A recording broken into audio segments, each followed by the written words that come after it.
बिस्मिल्लाहिर्रहमानिर्रहीम। अस्सलाम वालेकुम नाज़रीन, आप यूट्यूब चैनल देख रहे हैं। मैं इमरान ख़ान हूँ। 30 तारीख़ है नवंबर की और सुबह के वक्त आप ये वीलॉग देख रहे हैं। पाकिस्तान टाइम के मुताबिक लगभग 8-9 बजे का टाइम है जब आप ये वीलॉग देख रहे होंगे। इमरान खान साहब के बारे में मैंने पिछले वीलॉग में आपसे कहा था कुछ खदशात हैं जिनका मैं इजहार करूँगा, मैं आपको बताऊँगा। पाकिस्तान तहरीक इंसाफ के कुछ लोगों ने रब्ता किया है और कुछ ऐसे लोग हैं जो सिस्टम के अंदर उठते बैठते हैं। उन्होंने कहा कि जी 2 चीज़ों का खदशा है। अच्छा, इसको कंफर्म नहीं किया जा सकता खबर को, लेकिन हालात वाक़यात ये बता रहे हैं कि ये सिस्टम कुछ भी कर सकता है। वजह यह है कि अगर स्ट्रेट बुलेट चलाई जा सकती है, डायरेक्ट गोली मारी जा सकती है, तो कुछ भी किया जा सकता है। अब जो मैं इमरान खान साहब के खदशात पे बाद में आता हूँ, लेकिन मैं आपको ये बता दूँ कि जो अब मनाजिर और वीडियो सामने आ रही हैं वक्त गुजरने के साथ साथ, वो दिल दहला देने वाली हैं। जिस तरह अस्पताल के फर्श के ऊपर पड़े हुए हैं लोग, जिस तरह वहाँ पे साइडों पे यानी बेड मौजूद नहीं थे और इतनी बड़ी तादाद में ज़ख्मी पहुँचे थे जिनको बुलेट इंजरी थी, यानी उन्हें रियल बुलेट्स लगी हुई थी, गोलियाँ लगी हुई थी। और ये लोग जो वहाँ पहुँचे अस्पताल में, इनकी गोलियाँ डॉक्टर्स ने निकाली हैं, सर्जरीज की हैं, डॉक्टर ने बाकायदा इंटरव्यू करके बताया है। अब ये जो अब मनाजिर आ रहे हैं वक्त गुजरने के साथ साथ, जैसे जैसे लोग अपने मोबाइल के अंदर वीडियोज़ निकाल रहे हैं, वैसे वैसे जो है वो सूरत हाल कितनी गंभीर थी उसका अंदाज़ा हो रहा है। पूरी दुनिया में इसके लिए आवाज़ उठ रही है। बरतानिया की पार्लियामेंट में इसके लिए आवाज़ उठी है। बरतानवी वज़ीर ख़ारजा का इसके ऊपर बड़ा कंसर्न और उनका एक स्टेटमेंट भी आया है जो पाकिस्तान में हुआ, स्पेशली जो सहाफ़ियों को अगवा किया जा रहा है, मुतीउल्लाह जान को और शाकिर इवान साहब को। ये बड़ा अफसोसनाक वाक़या है। यानी वहाँ बरतानिया में भी इस पर आवाज़ उठी, ऑस्ट्रेलिया में भी इस पर आवाज़ उठी, अमेरिका में भी इस पर आवाज़ उठ रही है। और गायबाना नमाज जनाजा अमेरिका के मुख्तलिफ शहरों में और बरतानिया में भी आज के दिन के लिए अनाउंसमेंट किया गया है और मुख्तलिफ ममालिक में गायबाना नमाज जनाजा पाकिस्तानी शहदा की अदा की जा रही है। इमरान खान साहब के हवाले से जो 2 शुबहात हैं, नंबर 1, उनसे मुलाकात नहीं करने दी जा रही। कुछ लोगों का यह मानना है कि इमरान खान साहब को जेल से कहीं गायब किया गया है या इमरान खान साहब को किसी मखसूस हिस्से में ले जाया गया है और वहाँ पे उनके ऊपर सख्ती की जा रही है या उनको परेशान किया जा रहा है। एक तो नैरेटिव ये है और लोग ये कह रहे हैं कि अब कोई अनाउंसमेंट शायद ऐसी आ सकती है कि इमरान खान साहब का ट्रायल कहीं पे मिलिट्री ट्रायल होगा या कोई और चीज़ होगी। देखिए, इन चीज़ों को चैलेंज किया जा सकता था सुप्रीम कोर्ट ऑफ पाकिस्तान में, लेकिन अब आप चैलेंज कैसे करेंगे? वहाँ पे तो एक आईनी बेंच बन चुका है।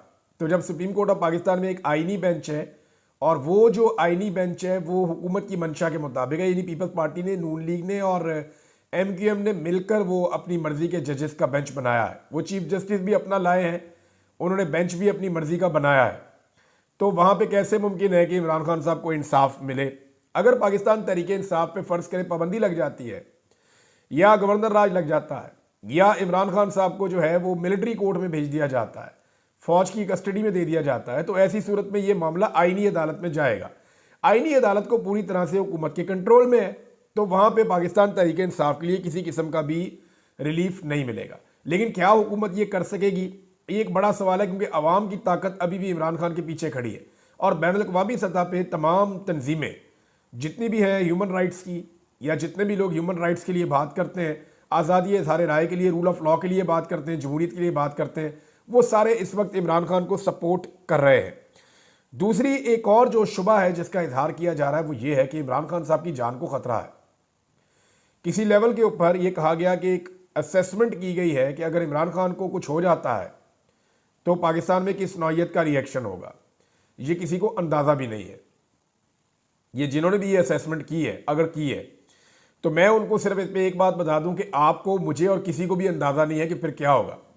इमरान खान इस वक्त कोई 80% पाकिस्तानियों के दिल में है और वो सारे लोग इस उम्मीद के साथ जी रहे हैं कि एक दिन इमरान खान बाहर आएगा और इमरान खान उनकी मुस्तकबिल के लिए बेहतरी करेगा। वो सारे इस उम्मीद के साथ जुड़े हुए हैं कि ठीक है, हम अगर अभी आज बाहर नहीं निकलते तो कोई ना कोई रास्ता निकलेगा, इमरान खान बाहर आएगा, कोई ना कोई उम्मीद बाकी है उनके दिमाग के अंदर। लेकिन अगर इमरान खान साहब को खुदा ना खास्ता जेल में कुछ हो जाता है या उन्हें कत्ल कर दिया जाता है तो 80% पाकिस्तानियों की उम्मीद टूट जाएगी। फिर इस लेवल का रिएक्शन आएगा कि उसका कोई अंदाजा भी नहीं कर सकता। इस मुल्क में क्या होगा, किस तरह से होगा, मामला किस नौइयत के होंगे, ये कोई सोच भी नहीं सकता, कोई अंदाजा भी नहीं लगा सकता। तो मेरे ख्याल में ये बकवास है और ऐसी कोई चीज़ सोचनी भी नहीं चाहिए और इस तरह का कोई एडवेंचर करना भी नहीं चाहिए। लेकिन इस तरह के 2 खदशात हैं जिनका इजहार किया जा रहा है। एक तो उन्हें गायब किया जा रहा है इमरान खान साहब को, कुछ लोग कह रहे हैं इसीलिए शायद मुलाकात नहीं करवाई जा रही। इमरान खान साहब के वकला जाते हैं, मुलाकात नहीं करवाई जाती, जो लोग जाते हैं मिलने के लिए नहीं मिलवाया जा रहा। और दूसरा ये खदशे का इजहार किया जा रहा है कि खुदा न खास्ता इमरान खान साहब की जान को नुकसान पहुंचाया जा सकता है। नाज़रीन, मीडिया जिसको ये सारा मामला उठाना चाहिए था, पाकिस्तानी मीडिया तो मजाक उड़ा रहा है। सीनियर जर्नलिस्ट है जावेद चौधरी, तलत हुसैन, इन लोगों ने कैसा मजाक उड़ाया लाशों का। यानी आप इनकी वीडियोस निकाल कर देखें, आप कहेंगे यार कोई ऐसा भी हो सकता है, मीडिया या गिद्ध है, ये कैसे लाशों का मजाक उड़ा सकते हैं। जो लोग मारे गए वो रियल बुलेट्स के साथ मारे गए। अब तो ऐसी भी एक वीडियो आई है, एक आदमी वीडियो बना रहा था और वीडियो बनाते बनाते अचानक उसके चेहरे के तासुरात बदल गए और वो शदीद तकलीफ में आ गया। उसने कहा जी मुझे गोली लग गई है। उसके बाद दूसरा इंटरव्यू उस आदमी का अस्पताल में से, वो उसमें बता रहा है कि जनाब 6-7 लाशें हैं। वो ये भी बता रहा है कि जी यहाँ पे हमारे बहुत सारे जख्मी हैं, और वो ये भी बता रहा है कि मुझे गोली लगी है। और उसके बाद उसने एक्सरे उठाकर दिखाया कि ये देखें मेरे जिस्म में गोली मौजूद है, और वो गोली दिखाई दे रही थी। अब मैं आपको ये बताता हूँ कि ये जो गोली नजर आ रही थी उस एक्सरे के अंदर, वो गोली कोई पिस्तौल की गोली नहीं है, वो कोई रबर बुलेट नहीं है। मैं गोलियों को पहचानता हूँ, मैं शिकारी हूँ, मैं शिकार खेलता हूँ और मैं हंटिंग लॉन्ग रेंज भी करता हूँ, तो मैं गोली को पहचानता हूँ। वो एसएमजी की गोली है, यानी या तो वो स्नाइपर की गोली है या वो राइफल की गोली है। एक्चुअली वो किसी पिस्तौल की या किसी शॉटगन की गोली नहीं है, वो एक्चुअली राइफल की गोली है जो चलाई गई है और एक मुजाहरा करने वाले शख्स को वो लगी है और बहुत सारे लोगों को लगी है। डॉक्टर्स कह रहे हैं हमने इतनी सर्जरीज कभी अपनी ज़िंदगी में नहीं की जितनी हमने उस रात में की है। अभी तक सूरत हाल यह है कि अस्पताल के बाहर रेंजर्स वाले तैनात हैं। सवाल ये पैदा होता है कि पाकिस्तान तहरीक इंसाफ के एहतजाज करने वाले चले गए। सवाल ये पैदा होता है कि वहाँ पे अब कोई मौजूद भी नहीं है। सवाल ये पैदा होता है कि इस अस्पताल के बाहर कभी भी ऐसा नहीं हुआ, दहशतगर्दी के वाक़यात के बाद भी अस्पतालों के बाहर इस तरह से रेंजर्स को, पुलिस को तैनात नहीं किया गया, लेकिन यहाँ पे रेंजर्स को तैनात किया गया अस्पताल के बाहर। ये सवालात इंटरनेशनल मीडिया उठा रहा है कि ऐसा क्यों करना पड़ रहा है, जबकि डॉक्टर्स ऑफ द रिकॉर्ड ये बता रहे हैं कि हमारे पास से यहाँ से रिकॉर्ड हुकूमत ले गई है, हमें लोगों का पोस्टमार्टम भी नहीं करने दिया गया। जिन लोगों की लाशें वापस की गई हैं उनके लवाकिन से लिखवा के वापस की गई है कि आप कोई कानूनी कार्रवाई नहीं करेंगे, आपका बंदा जो है वो एक्सीडेंट के अंदर मारा गया है। वहाँ पे शफीक लुंड साहब की जो नमाज जनाजा हुई जनूबी पंजाब में, उसके अंदर हज़ारों लोगों ने शिरकत की है। जहाँ जहाँ पे नमाज जनाजा हो रही है, लोग बड़ी तादाद में नमाज जनाजा में शिरकत कर रहे हैं। पाकिस्तान तहरीक इंसाफ ने अब तक 12 अपने जो शहादतें हैं उनको कन्फर्म किया है, बाकायदा तस्वीर दे के, बाकायदा उनके नाम और उनके इलाकों के नाम बताकर, और उनकी वहाँ पे नमाज जनाजा भी हुई है। और तमाम नमाज जनाजा के अंदर पाकिस्तान तहरीक इंसाफ की मकामी क़यादत शामिल हुई है।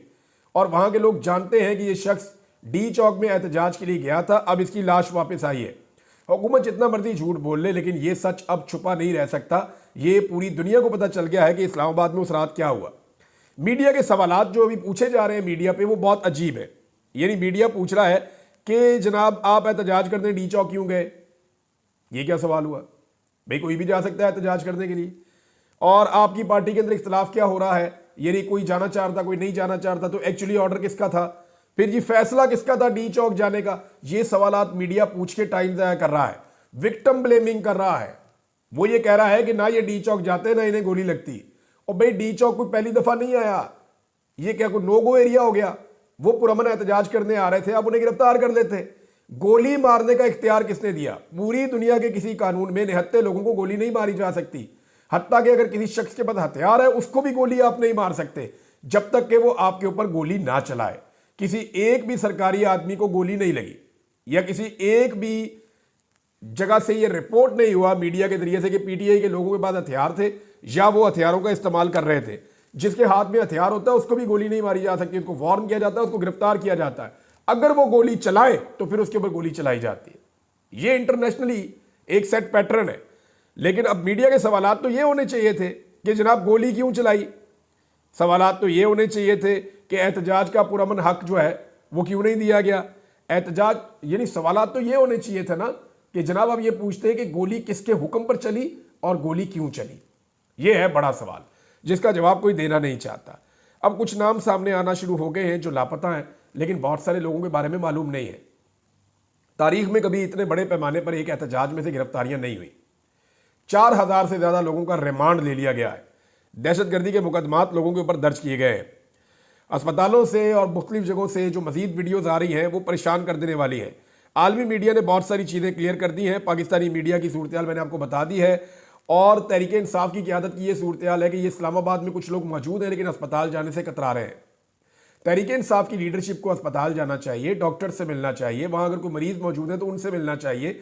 और जब तहरीक इंसाफ की लीडरशिप जाएगी अस्पताल में तो लाजमन उनके साथ इंटरनेशनल और नेशनल मीडिया भी जाएगा। फिर अगर उन्हें दरवाजे पर रोक दिया जाता है, रेंजर्स उनको रोक लेती है या उन्हें पुलिस रोक लेती है या उन्हें वहां से गिरफ्तार किया जाता है तो सुबह उनकी जमानत हो जाएगी। अस्पताल में जाना तो कोई बहुत बड़ा जुर्म नहीं है। तो अस्पताल जाना, अस्पताल की एडमिनिस्ट्रेशन से मिलना और वहां की सूरत हाल देखना, इसके लिए किसी किस्म की कोई एक्टिविटी पाकिस्तान तहरीक इंसाफ की क़यादत नहीं कर रही। ये उन्हें करना चाहिए और डाटा जितनी जल्दी हो वो फराहम करें कि हमारे कितने लोग जख्मी हैं, तहरीक इंसाफ बताए, ये बताए कि कितने लोग शहीद हुए हैं, ये बताए कि कितने लोग लापता हुए हैं, ये बताए कि कितने लोग गिरफ्तार हुए हैं और अब आगे स्ट्रेटेजी क्या है। इस हवाले से अली अमीन गंडापुर साहब ने एक स्टेटमेंट दिया, एक फजल रहमान साहब का भी है, दोनों मैं आपको बताता हूं। लेकिन वो जो नमाजी जो नमाज पढ़ रहा था कंटेनर के ऊपर, लोग उसका मजाक उड़ा रहे हैं कि तुम कंटेनर पे नमाज क्यों पढ़ रहे हो। तो मैं आपको एक वाकया सुनाता हूँ। ये साबिर शाकिर साहब ने पिछले दिनों एक ट्रैवल किया था, एक शहर से दूसरे शहर, वो ट्रेन में जा रहे थे बरतानिया में। तो उन्होंने एक वाकया लिखा। उन्होंने कहा जी कि आखिरी स्टेशन पर पहुंचने से 2 किलोमीटर पहले ट्रेन रुक गई और फिर वक्फे से ऐलान होना शुरू हो गए कि ट्रैक खाली नहीं है। तो जब नीचे उतर कर देखा तो एक आदमी अकेला एक पोस्टर पकड़ के ट्रैक के ऊपर बैठा हुआ था और वो ट्रैक खाली नहीं कर रहा था। फिर पुलिस एहलकार भी वहां पे मौजूद थे, सारे उसको मुनाते रहे, किसी ने उसको हाथ नहीं लगाया। मुज़ाकरात के नतीजे में 90 मिनट के बाद, 1.5 घंटे के बाद वो शख्स उठा और उसने ट्रैक खाली कर दिया और मुसाफिर को कुचला नहीं गया। यहां पे लोग कह रहे हैं कि वो कंटेनर के ऊपर नमाज क्यों पढ़ रहा था। और भाई नीचे आंसू गैस की शेलिंग थी, वो 35 फुट ऊपर गया, वहां जरा माहौल बेहतर था, उसने वहां नमाज नीत ली, कंटेनर खाली थे। जब कंटेनर खाली थे उसने नमाज नीत ली। उसके बाद जो है वो रेंजर्स वाले आ गए ड्यूरिंग उसकी नमाज, और जब रेंजर्स वाले आए तो उसके बाद बजाय इसके कि वो इंतजार करते कि नमाज पढ़ ले इसको, उसके बाद हम कहेंगे नीचे उतर भाई या इसको गिरफ्तार कर लेंगे, उसको धकेल के नीचे फेंक दिया। अब ये जो शख्स है इसका नाम है ताहिर अब्बास तारड़। इसके बाजू टूट गए हैं दोनों जी, इसको फ्रैक्चर हुए हैं, इसको और चोटें भी लगी हैं। ये मंडी बहाउद्दीन की तहसील फालिया से इसका ताल्लुक है।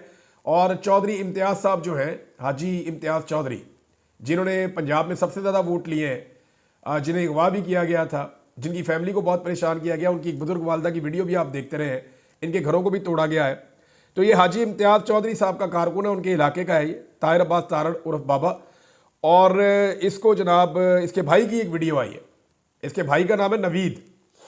अब नवीद जो है वो ताहिर का भाई है। नवीद ये स्टेटमेंट दे रहा है कि मेरा भाई और मेरे घर के दीगर लोग, उन्हें अगवा कर लिया गया है, उन्हें उठा लिया गया है और उनका कुछ अता पता नहीं है, उनसे रब्ता नहीं हो रहा। और उसकी वजह यह है कि ये जो वीडियो है नमाज पढ़ते हुए एक शहरी को ऊपर से नीचे फेंकने की, इसने बहुत इम्पैक्ट क्रिएट किया है और इसने बड़ी परेशानी पैदा कर दी है लॉ इन्फोर्समेंट के लिए। तो इसलिए इसको अगवा किया गया है ताकि इसका कोई स्टेटमेंट ना ले सके और ये मामला यहीं पे दब जाए।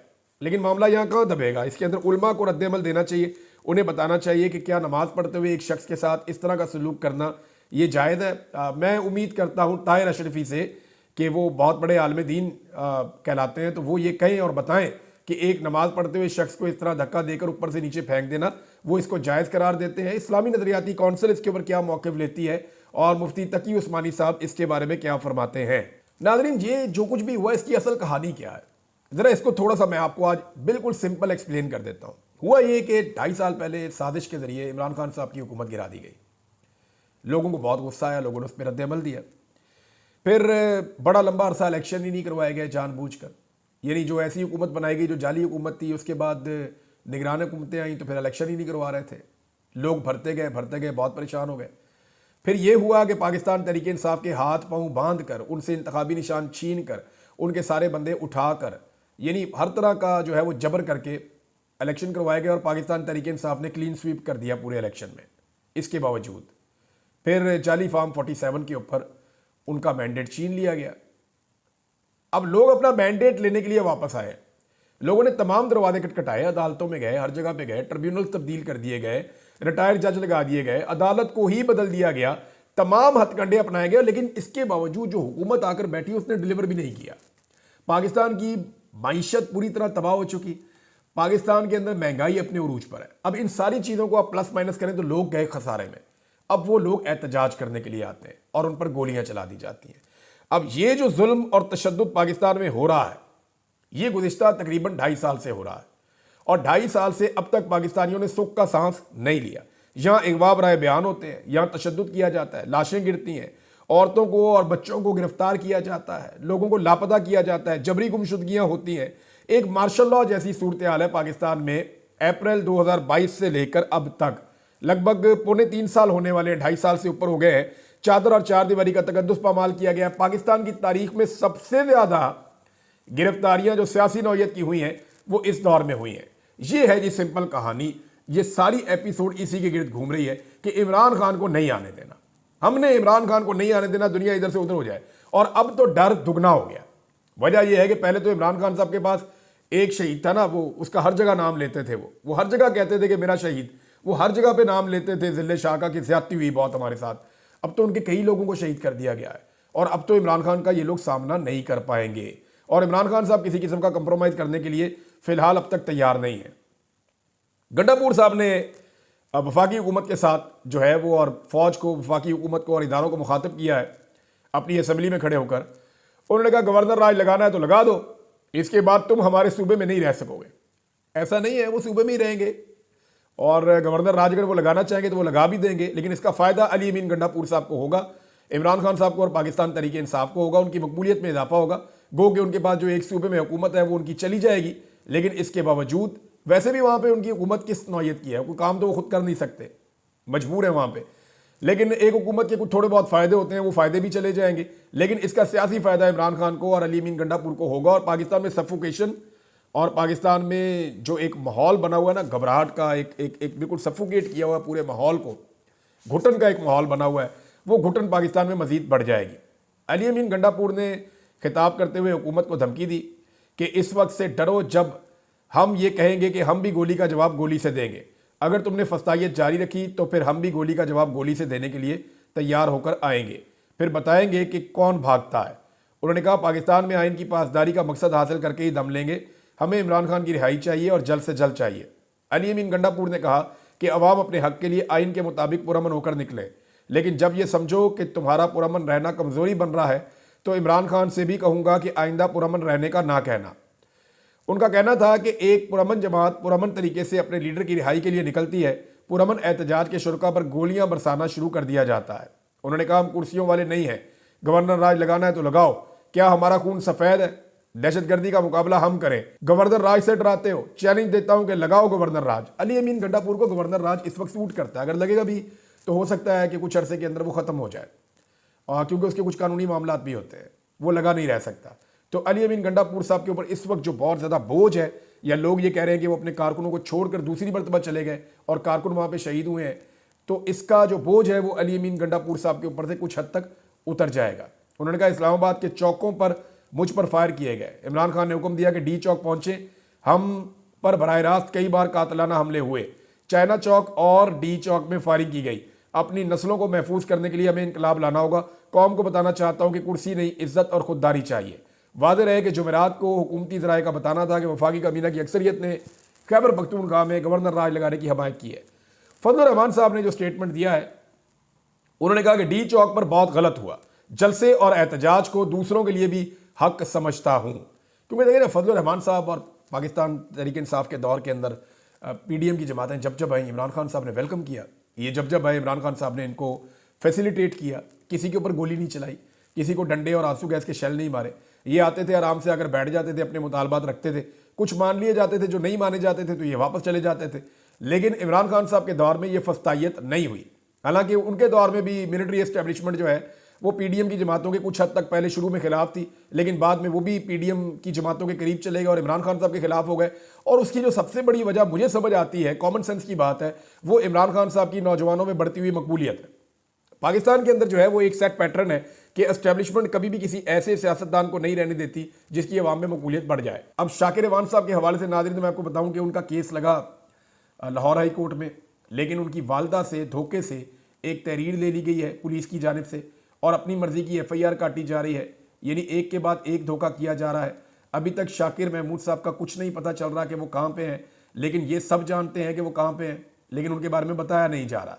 अदालत ने पीर तक की तारीख दे दी है, लेकिन मैं खराज तहसीन पेश करता हूँ तमाम सहाफ़ियों को जो लाहौर में है। उन्होंने अपना हक अदा किया है, पूरी आवाज़ उठाई है पुलिस के सामने भी, अदालत में भी, हर जगह पे उन्होंने ज़ोरदार तरीके से आवाज़ उठाई है और मैं उम्मीद करता हूँ वो आवाज़ उठाने का ये सिलसिला जारी रखेंगे और शाकिर ऐवान जल्द बाजियाब हो जाएंगे। मेरी इस्लामाबाद के सहाफ़ियों से गुजारिश है कि वो तमाम लोग जैसे मुतीउल्लाह जान साहब के लिए आवाज़ उठाई है, इसी तरह वो तमाम लोग पूरे ज़ोर से और ज़ोरदार तरीके से शाकिर महमूद ऐवान साहब के लिए भी आवाज़ उठाएं, जिनके एक ट्वीट ने पूरी हुकूमत को हिलाकर रख दिया है।